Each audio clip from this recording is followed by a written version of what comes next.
이 시간 우리가 은혜 받을 하나님 말씀은 구약성경 예레미야서 32장 36절부터 44절까지 말씀을 우리 같이 한 목소리로 같이 읽도록 하겠습니다.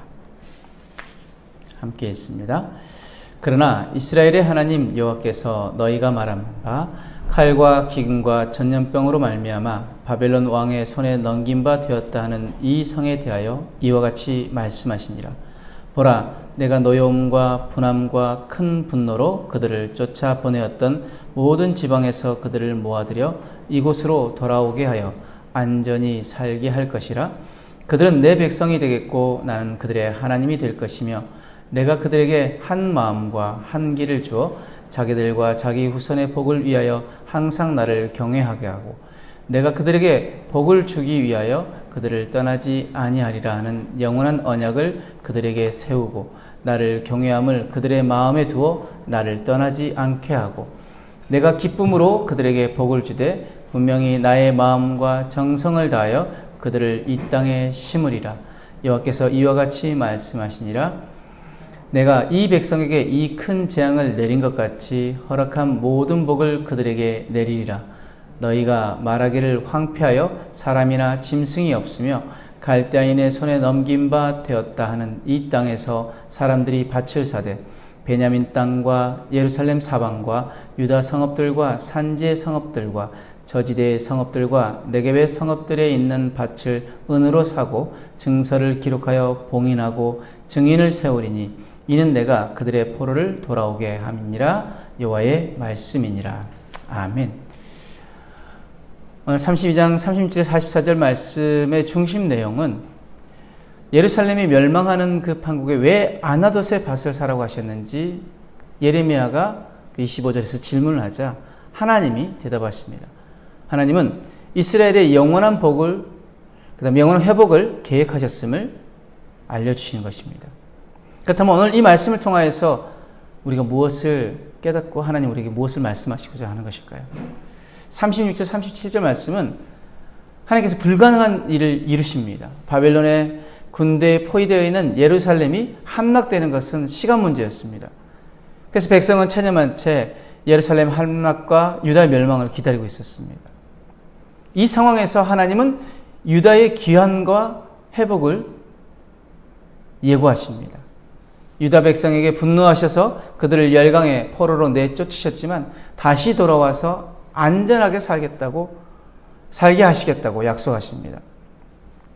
하나님의 심판 앞에서는 사람의 희망이 헛되듯 하나님의 용서와 은혜 앞에서는 사람의 절망도 괜한 일이라는 것입니다.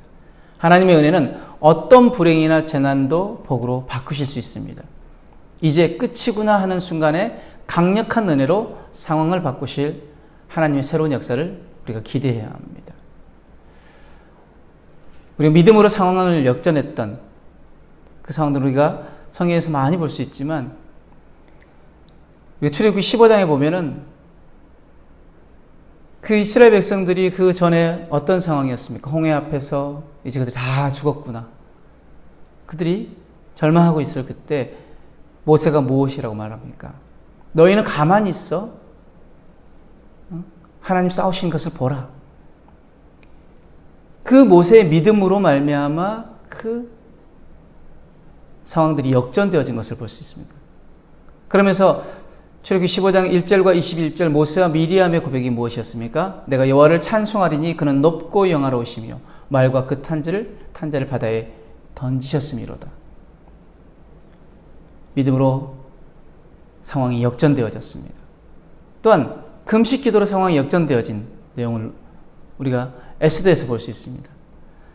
지금 하만이 그죠? 유다인들을 다 멸하려고 모르드게가 유다인들을 다 멸하려고 하는 그 상황 가운데서 그 계획들을 알게 되어진 모르드게가 에스더에게 요청을 합니다. 네가 아하수르 왕에게 나가서 그 백성들을 구원할 수 있게끔 해라. 자, 맨 처음에는 그 상황들이 백성들에게 알려졌을 때 에스더 4장 3절에 뭐라고 나와 있냐면 백성들이 금식하며 울부짖고, 그러니까 그들이 애통해함으로 하나님 앞에 이제 울부짖을 때 에스더가 그 백성들 앞에서 모르드게를 통하여서 나를 위하여서 금식하라고. 금식 후에 나도 내 신녀도 함께 금식한 후에 내가 왕 앞에 나아가리니 죽으면 죽으리이다. 고백하며 나아가죠. 그리고 나서 그 모든 상황이 역전되어져서 어떻게 고백합니까? 에스더 9장 22절에 이날에 유다인들이 대적에게서 벗어나서 평안을 얻어 슬픔이 변하여 기쁨이 되고 애통이 변하여 길한 날이 되었으니 이 두 날을 지켜 잔치를 베풀고 즐기며 서로 예물을 주며 가난한 자를 구제하라 하며, 그 모든 것들이 누구를 통하여서? 하나님께서 그 모든 것들을 역전시켜 주시는 놀라운 은혜를 볼 수 있습니다. 그것은 요셉이 고백한 것도 우리가 말씀을 통해서 알 수 있습니다. 창세기 50장 20절에 형들한테 이야기하는 거죠. 당신들은 나를 헤아려 했으나 하나님은 그것을 선으로 바꾸사 오늘과 같이 많은 백성의 생명을 구원하게 하시려 하셨나이다. 요셉이 고백한 것이 무엇입니까? 하나님이 그것을 바꾸셨다는 것입니다. 이 모든 상황들을 하나님께서 바꾸셔서 이 백성들을 구원하시고자 하나님께서 그것들을 나를 사용하셨다라고 고백하는 것이죠. 우리 하나님은 우리가 이제 끝이구나 하는 그 상황 가운데 있을지라도 그 상황을 바꾸셔서 새롭게 새 역사를 써가시는 분이 우리 하나님이십니다. 그렇다면 우리는 무엇해야 합니까? 그 하나님을 신뢰하고 그 하나님을 의지하고 그 하나님께 기도하고 그 하나님 믿고 나아가야 합니다. 너희는 가만히 있어 하나님 되심을 알지어다. 하나님 되심을 우리가 믿고 나아간다면 하나님 우리 삶에 역사하실 줄 믿습니다. 38절에 41절 말씀에 예루살렘 파괴는 언약 파괴로 인한 결과지만 하나님은 그들은 내 백성이 되겠고 나는 그들의 하나님이 될 것이라 말씀하시며 언약 관계의 재건을 예고하십니다. 이스라엘이 언약을 깨뜨렸지만 하나님은 그 언약을 끝내실 생각이 없으셨습니다. 그들과 함께하며 마음과 정성을 다해 복을 베풀려는 마음은 여전하셨습니다. 그래서 언약이 영원히 깨지지 않도록 그들에게 하나님을 향한 한결같은 마음, 하나님을 경외하는 마음을 주셔서 하나님을 떠나지 않고 언약의 신실한 사람으로 변화시키실 것입니다. 언약을 지키는 데 실패한 이스라엘 백성을 언약을 지킬 수 있는 존재로 새롭게 빚어가실 것입니다.